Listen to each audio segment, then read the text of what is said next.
Kat Matlala has been denied bail. Thabo Mbeki offers further views on Mkhwanazi, and the Madlanga Commission takes another turn.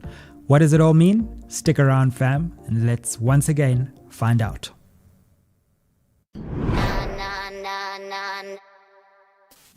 Spread the fire. Welcome back to the Sizwe Mpofu-Walsh experience, or SMWX. It's another week, fam, and we are coming to you with new energy. This is how we are coming to you this week.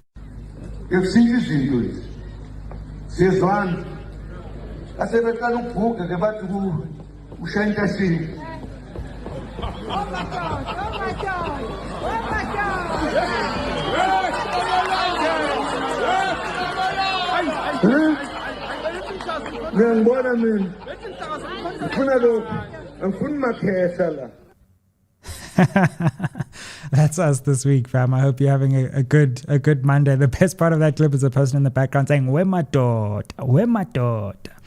That's the energy we're coming through with this week, fam. Let's talk about a couple of things. Number one, Kat Matlala gets denied bail.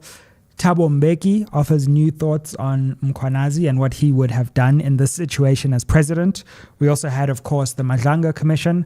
And then finally, we'll think about where we're going this week as all these events in South African politics take a new turn. So Kat Matlala was denied bail. Brief history of this story. You'll recall Kat Matlala was before court on attempted murder charges, being accused of having orchestrated the attempted murder on his former girlfriend, Tebogo Tobejane.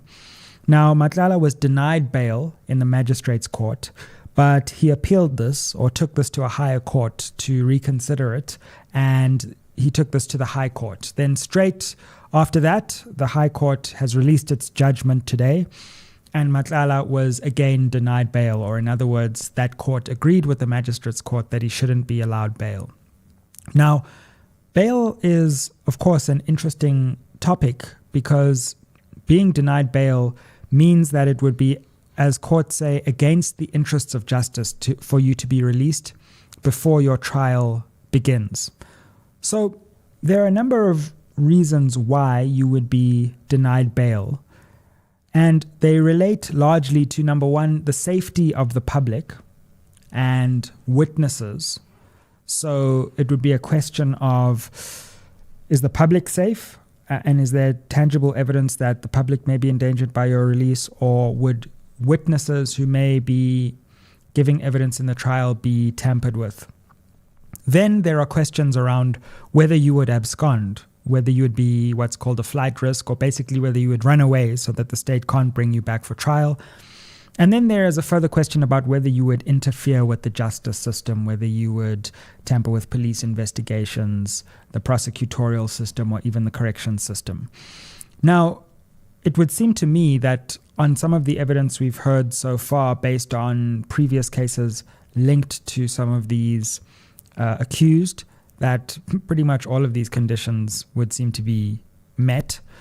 But a further interesting question arises, which is, it seems to me that the evidence around Katiso Molefe, who was granted bail on a High Court appeal, would almost be stronger than the evidence around Kat Matlala as it relates to these conditions. And we've had different court judgments relating to two similar crimes, not necessarily identical, of course, relating to people who we've heard at the Madlanga Commission are actually part, allegedly, of the same cartel.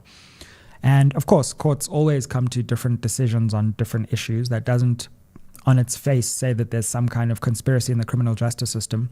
But it does raise questions about the appropriateness and the correctness of the Katiso Molefe bail decision.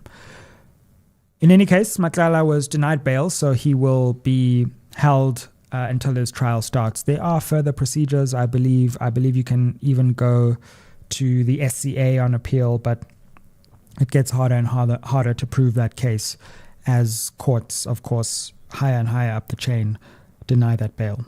So that's what we had on Kat Matlala today. If you saw that headline, that's really what it means. Let's turn our attention, of course, to former President Thabo Mbeki, whose foundation has just started a podcast, and I found some of his remarks that's just been released quite interesting on the Mkhwanazi situation. Let's take a look at what he said on Mkhwanazi's revelations. I was very, very happy when General Mkhwanazi spoke the way he did, because of what he said, but also because it kind of sent the positive message that there are still South Africans among us who've got that kind of courage, that attachment to principle, who are ready to stand up and tell the truth as it is. In those two senses, I was very, very happy that Lt Mkhwanazi did what he did. And I've said this publicly, that yes, I'm very, very glad he did this, and it's our task to follow up on what he said. And I think it must serve as inspiration to other people outside of the police, in the civil service, everywhere they are, to do this thing that Lt Mkhwanazi has done, to tell the truth. Where are we? What's wrong? As we see it, he might be half wrong, half right, whatever it is, but to tell the truth as he says it. I think it should inspire other people to do the same thing. Because what he has done I think it is to put detail to things that many of us suspected. That there was a particular relationship between organized crime, the police services, political people, is put facts to that kind of paradigm, which you suspected. It then enables you to act on it, because now you've got the hard facts to do it. Very interesting. Firstly, good to see the podcast world expanding. Of course, digital media is booming and exploding in South Africa, and podcasts are the future. So wonderful to see that. Now, on Mbeki's comments, so much to be said. Firstly, can we talk about the fact that he was wearing Crocs? But presidential Crocs. So they were like formal Crocs. Mr. Former President, what's going on? So we have an ongoing debate in this studio about Crocs and their appropriateness. Let me know what you think down below. Yay or nay to Crocs? It's a no from me. But hey, Crocs, if you want to sponsor, hey, we can revise that position. But my producer wears Crocs, and we're trying to avoid disaster for him. But in any case, hey, who would have thought there are presidential Crocs people in this world? Now, Mbeki, of course, offered his support for General Mkhwanazi, saying that ultimately he's glad of what he did. Look, he's not sure, obviously, of the final veracity of the claims, but it was obviously quite a brave thing that Mkhwanazi did. And I think Mbeki's voice adding weight to these allegations is important, because there have been certain quarters that have tried to pour cold water on what Mkhwanazi has said, trying to doubt his motives or question whether he's really true about what he's saying. I largely agree. I think Mkhwanazi needs to be given a medal at this point for just resetting South Africa's conversation with the criminal justice system. Now, it was interesting to me as well that Mbeki said that he had these long-held suspicions, that there were these suspicions that there are relationships between organized crime and the criminal justice system, which is quite a thing for a former president. Like, everything has just become normal to us these days, but it's quite a thing for even a former president to say that Mkhwanazi was just reaffirming a long-held suspicion. Now, of course, Mbeki was then asked by Mbuyiseni Ndlozi, who gave this interview very well, and he said, what would you have done if you were president? Now, Mbeki kind of didn't take the bait and completely throw President Ramaphosa under the bus, but he did say that what he would have done is he would have sat down with General Mkhwanazi, asked him at close quarters to explain further his allegations, maybe even brought in the police commissioner, and then taken it from there. So he would have taken the allegations seriously, but tried to get to the bottom of them right then. It's interesting. I think Mbeki is someone who holds a great deal of public trust. We look back on the Mbeki years as, compared to where we are, golden years from a number of perspectives. It certainly wasn't a perfect period. We had the HIV/AIDS crisis, and of course the Polokwane moment in some ways came out of the failures of the Mbeki years to foresee what a true succession to Mbeki could look like. But economic growth was at 5%. South Africa was a real country. We were we were just in a completely different place. We had a real government doing real things. And we were making great strides in the geopolitical realm as well. And that's largely where things like BRICS became envisaged through its predecessor, IBSA, India, Brazil, South Africa initiative. But at the same time, what Mbeki's interview also got me to see, and of course it's on a wide range of issues and I'd encourage you to watch it, is that this history of political interference in the criminal justice system is a much deeper history than just the one that we are witnessing now with the Mkhwanazi allegations. And I was reminded that part of the fallout that brought us the Polokwane moment was this idea that doubt was cast over the criminal justice system and whether there was political interference in the criminal justice system. Vusi Pikoli was the National Director of Public Prosecutions towards the latter end of Mbeki's presidency. And there we had the Jackie Selebi saga. He was a police commissioner, the same position that Masemola is in today. And when a decision was taken to prosecute him, soon after that, I believe, if my memory serves correct, because this is many, many years ago, Jackie Pikoli himself was suspended, and there was a suspicion about the timing. Now, there was another commission, the Jinwala Commission, which came about as a result of this issue and some of the other Zuma era, Mbeki Zuma transition era questions, which ultimately absolved Mbeki of any direct political interference. But you'll then remember that there was a judgment which suggested in remarks that weren't directly related to the actual reasoning in the judgment that Mbeki had interfered. And that gave rise to his ouster from the presidency. And lo and behold, a later SCA appeal absolved Mbeki of that political interference. But this story of how ANC politics, high office in the state, and the criminal justice system come together in an uneasy tension is a story that has been told for many decades now in South Africa, and one that we need to think very deeply about how to transcend, because it's rooted in deeper questions than just the immediate Mkhwanazi allegations. But the Mkhwanazi allegations suggest that it has metastasized and evolved to a new level of egregiousness, i.e. that criminal syndicates themselves are now controlling government, and this has gone beyond just ordinary corruption. Yay, people, the Guptas seem innocent at this point. They were just doing business, people. They were just having newspapers over there and mines over here. We are talking about hardened criminal activity now. We're talking about drug smugglers, traffickers, cash in transit heists, hijackers. Like I said to Lukhona Mnguni, we have allegations that hijackers have hijacked the government. And obviously this new level to which things have descended is concerning. I want to give a shout out to everyone who's watching live. Shout out to Terry. I see you there. Terry Morake. I see Anati. I see someone called Anti-Looting. That's an appropriate person for this conversation. And shout out to all of you. Make sure, and I just want to thank you for liking, sharing, and subscribing. And a special thank you to everyone who has become a member of this channel, making monthly contributions. Even those small contributions go a long way to keeping this channel sustainable. Cool. So let's go to the Madlanga Commission. Yay, the Madlanga Commission. Wow. It's a commission that will tax your patience. I will say that. Today we heard this excruciatingly long evidence from a ballistics expert.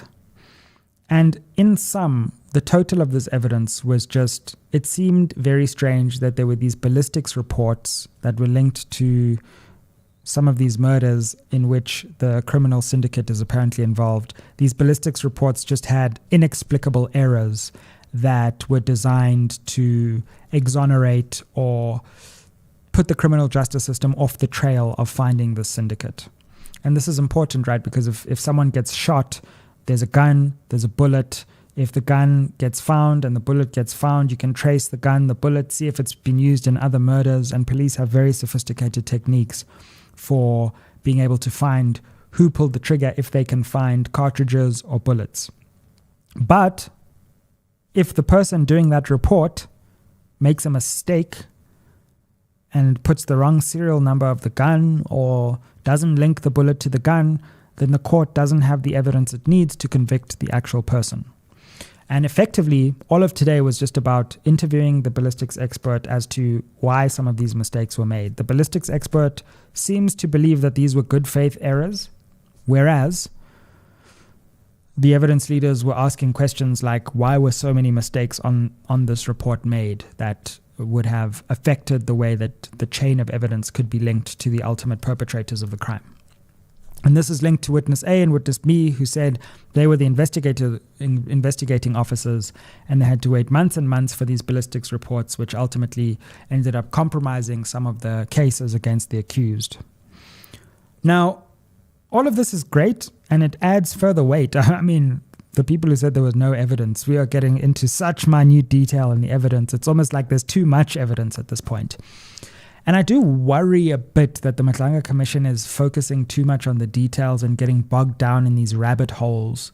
Like, do we really need minute details about how ballistics reports are being compiled and what the e-information systems are that trace ballistics report? Like, all of that is really interesting and fascinating, but it's sometimes a bit hard in the Madlanga Commission to see how this all relates back to the fundamental allegations of criminal syndicate capture of not only the justice system, but high and influential politicians potentially. And we've spent like over a week now on this particular Armand Swart case. We've got down into every possible detail of it. But if we spend this amount of time on every episode, we're just not going to finish this Madlanga Commission. So there is a danger, I think, in terms of like the witness selection, that things are really grinding along in a very, very slow way. Call me impatient, but I do think you need to keep the public seeing the big picture. And having said that, one thing I think is missing from all of this narrative so far, in Parliament and at the Madlanga Commission, we've heard from Mkhwanazi and senior leaders in the SAPS who are making the allegations. In Parliament, we've heard the other side from some of the senior people in the SAPS and politicians like Mkhunu, and we also heard from Shadrack Sibia. Who we haven't heard from is those who are accused of forming this criminal syndicate. We need to hear from Kat Matlala, we need to hear from Brown Mokhotsi, who's apparently an intermediary between politicians and these figures. We need to hear from Morgan Maumela. We need to hear from all of those people who are supposedly implicated in this. That side of the picture is not coming through yet in either of these fora, and I do think we need to get there. And that's why I think Brown Mokhotsi is such a key witness, because he's the link in some ways between all of these different systems, from the ANC to government to the criminal justice system. And I do hope sooner rather than later we're going to start hearing some of these new perspectives that we need to get, rather than just drilling deeper and deeper and deeper into the perspectives we have already heard. Shout out. Wow, 3,000 people nearly watching this. The SMWX fam doesn't play, people. We don't play. We're my daughter. So tomorrow we have Parliament kicking off again. What's going to happen in Parliament is we're hearing from a Deputy Minister of Police, and that should be interesting because this person would have been there throughout this. I guess we'll get to hear whether they were consulted on this directive to disband the political killings task team, what their view on this political interference is, and what they have been doing to root out some of this criminal capture alleged of the justice system in the country. So that should be interesting in Parliament. Matlala is obviously a key power broker within the ANC, especially in Limpopo. He is a very close friend of Julius Malema, someone who was an ally of his while he was in the ANC, but Malema often talks about how they speak about politics and how they're friends. So that'll be an interesting dynamic as well. And then I believe later this week, we're also going to hear from the current police minister, Feroz Kachalia, who I recently on Friday said has been moving mad. So we need some answers. We need some answers from him on iPad reports and all kinds of things. All right, so you see, the problem when you go live is if you start laughing, it can be a disaster. So I need to compose myself. Parliament. So Madlanga Commission, let's see what happens. I mean, are we going to get more evidence about these ballistics reports? Like, hey, we're going to be ballistics experts by the end of this Madlanga Commission. And tomorrow, apparently, we have another witness testifying. We don't know who this witness is yet, but apparently they are going to be on camera, but remote. So presumably there'll be some kind of camera set up. So we'll be able to see their face, but they will be coming in not from the commission setting. And then Witness C is going to come back, and Witness C was on the cusp of telling us some interesting things about how the Kat Matlala and Katiso Molefe arrests went down and the implications of those. I'm really interested to see how these things connect. How did the police figure out that the Aman Swat murder and Katiso Molefe and all of that was linked to Kat Matlala and his arrest and Tebogo Tobejane and all of that? We know the firearms link them, but and some of the accused, the so-called hitmen, but what other communications do we have that shows us that there is some kind of syndicate in operation called the Big Five?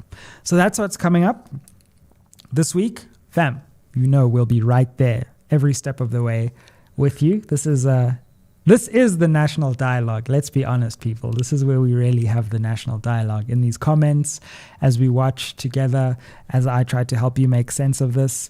And I really look forward to continuing to grow this family, this conversation, and this platform. So like, share, subscribe. Don't forget to give us a rating on podcast platforms where you can listen to this on the move. Over 350,000 subscribers. We barely even noticed that. So thank you for taking us to that milestone. Do you reckon we can tell me in the comments, do you reckon we can get to 400,000 by the end of this year? That's the new ambitious goal we've set. But at the rate we're going, it's definitely possible. I want to say I have this goal to get this platform to 1 million subscribers by the end of 2027. That would be something. I'm convinced, judging by our trajectory together, fam, that we will reach that million mark before you notice it, before you can say, yeah. So fam, have a good one. See you tomorrow. More in store for you, some fascinating interviews coming up, and we've got you locked with analysis too. So see you for the next videos. Don't forget to catch up on all of our Madlanga content, all of our Parliament content, all of our streams, and see you on the next one. Aye.